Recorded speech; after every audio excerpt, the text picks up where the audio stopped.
go with the Letterboxd app. If you don't know what this app is, I'm sorry, I'm like covering my face. If you don't know what this app is, it's an app that basically lets people, randoms like you and me, nobodies, well, you're somebody, I'm a nobody, review movies. You can actually publish them, your own reviews, and people will read them, and it's kind of like a social media around movies, which is kind of cool. But you can also rate the movies on a scale from 1 to 5, which you guys know I love doing random ratings of stuff. Yes, and the first one that you guys probably want to know about, movie I just saw recently, a couple weeks ago, and that's Dune Part 2. Yes, Dune Part 2.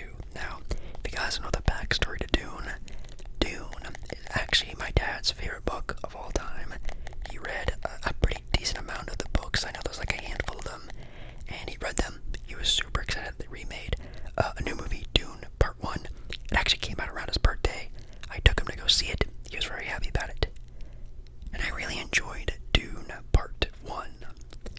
Dune Part 2, though, is something crazy. Yes, I have obviously watched Dune, and I definitely did like it. I did like it.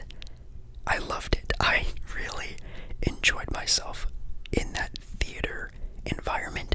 It's definitely a movie that if you don't watch it for the first time in theaters, I feel so bad for you, because that movie is insanity.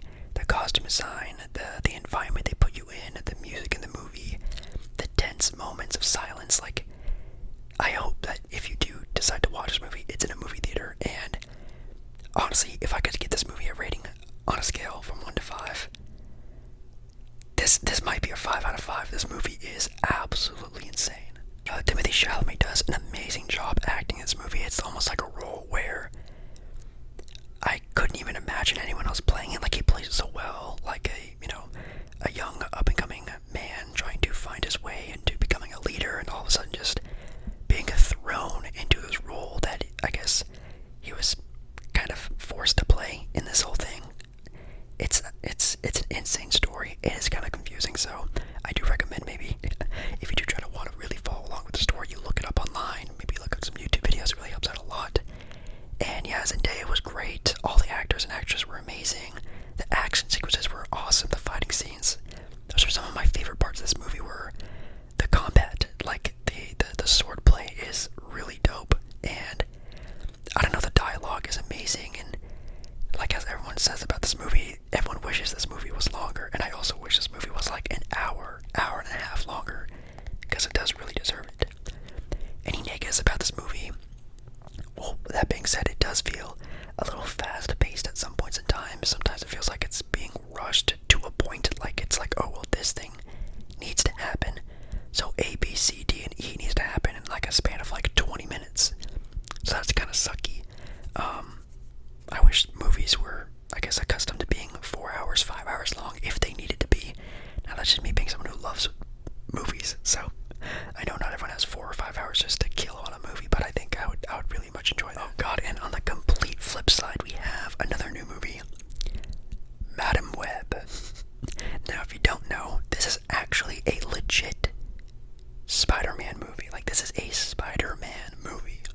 Now, it is created by Sony, but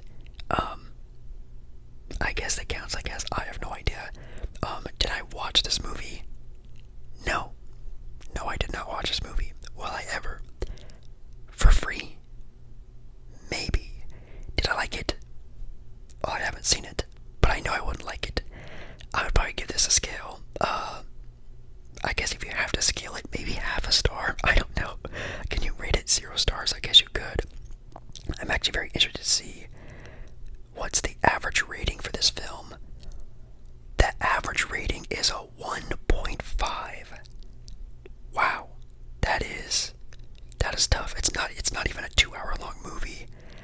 I hear a lot of the dialogue in this movie is also very weird. It's just very out of place, and it just doesn't follow any sort of set path. Apparently the acting in this movie is also not the greatest. Even some fire from Dakota Johnson, who is the star, the leading actress. Some people weren't really liking how she did it either, which is kind of crazy because she's usually a pretty good actress, but this movie just is getting obliterated. I think the concept is like Madam Web, who is a real Marvel superhero, really cool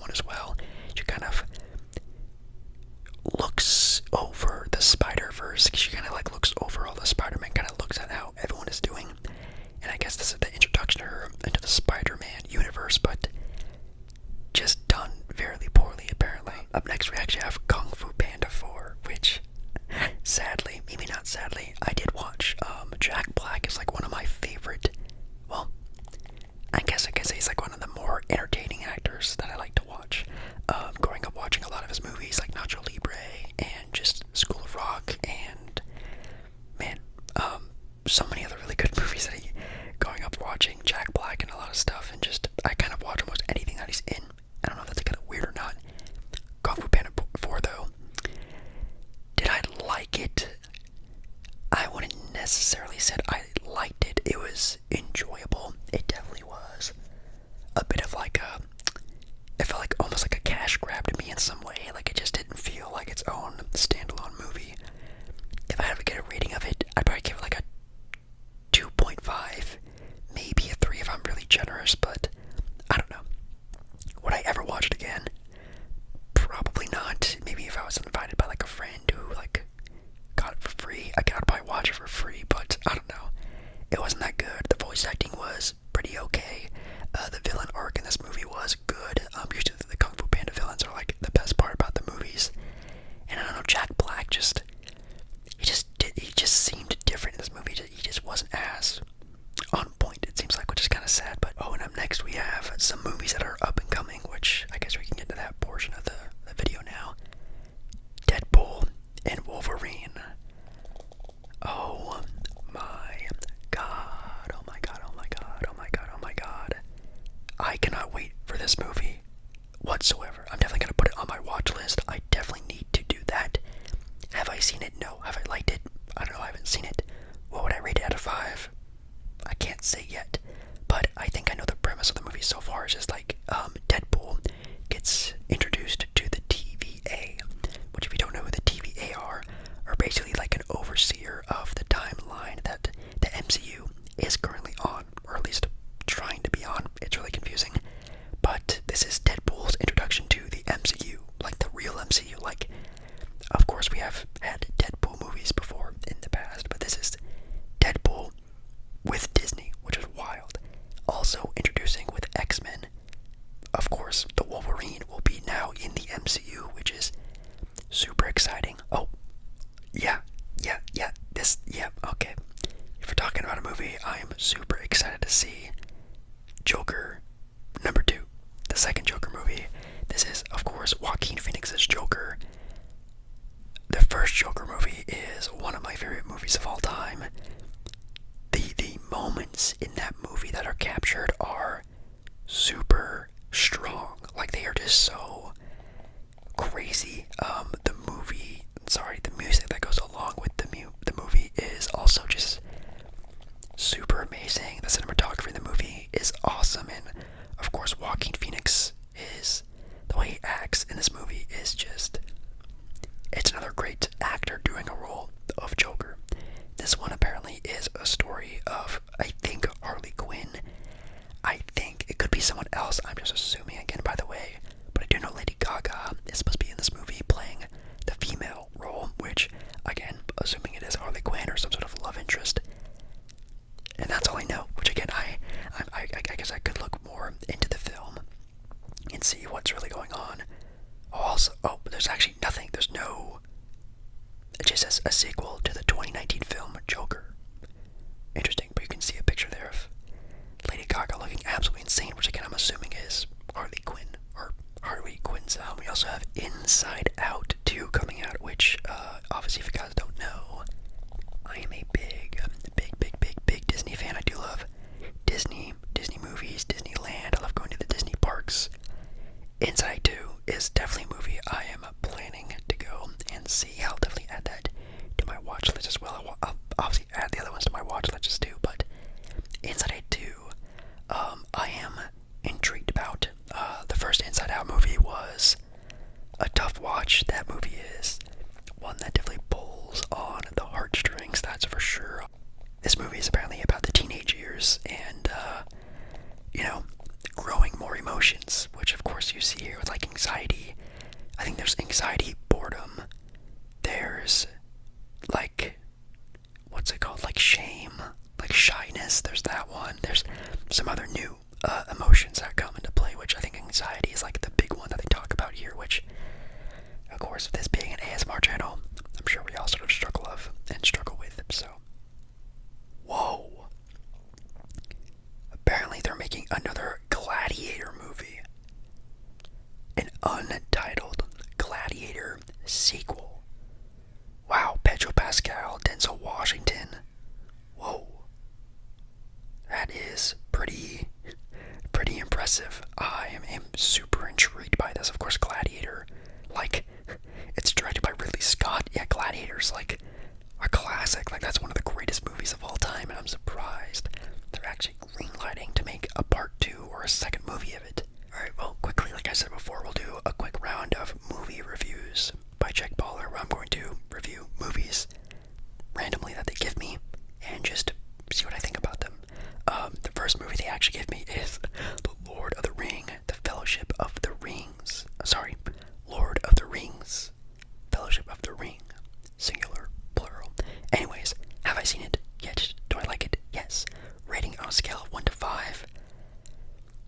I do think the second movie is my favorite one, The Two Towers, but the first one is really good.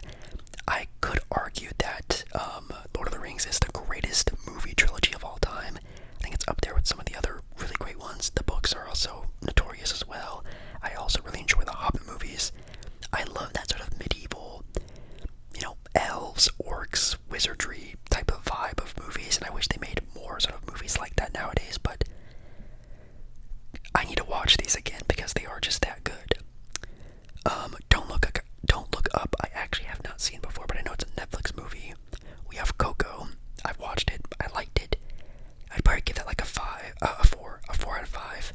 That also is a movie that pulls on the heartstrings, being someone who family is Mexican. They also very much loved this movie. They watch it a couple times a year. I know whenever I go to my grandparents' house down in California, my nana, they always love watching this movie because we always grew up going to Disney, and so we're like a big Disney family and stuff, so we usually end up watching this movie from time to time. And one of the better, newer-ish Disney Pixar. Is it Disney or is it Pixar? I think it's just a Disney movie. It's great. We have Avatar: The Way of Water. This is the second Avatar movie, which I think they're planning to make a couple more.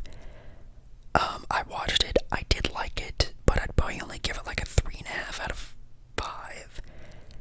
I also feel like this was a very rushed movie. I feel like some plot points were kind of misused, and I don't know. I definitely feel like a movie that was just so hyped up, from Avatar being, again, one of the greatest movies of all time, one of the highest grossing movies of all time. Kind of a lackluster return, but it was good. I think it was just a little too overhyped. Even the story was a little meh. Ooh, we have Guardians of the Galaxy Volume 3. Oh man. Liked it. Well, watched it, liked it. And out of 5, I would probably give it a 4. I think it is better than the second one. I don't think it's better than the first one, but it is maybe the best Marvel thing that has come out since maybe, obviously, of course, Spider-Man No Way Home, but even then, like Black Panther 2, it's very scarce in the Marvel world that actually has some good stuff. Well, there is Loki Season 2, but anyways, great movie, and I'm really interested to see what happens with some of the characters that are in the movie at the end, like, of course, Adam Warlock, and what happens with Peter Quill. Will the new Guardians of the Galaxy, sorry, spoiler alerts, will the new Guardians of the Galaxy be featured in future projects? Will they have their own standalone movie? A lot of questions to be asked in this one, but wow, what a great one. Oh, and of course we have Titanic, which, I mean, do I need to say anything else? Liked it, love it, 5 out of 5. It's just arguably the greatest movie of all time. I actually watched it not that long ago, like maybe like a year or so ago, and it's also a movie where it just all ties together. The story, the acting, the music, the everything. The everything is just so great. The costume design and the sets, and like, I'm so surprised how they even got this movie made, and like not in like a CGI sort of fashion. It's just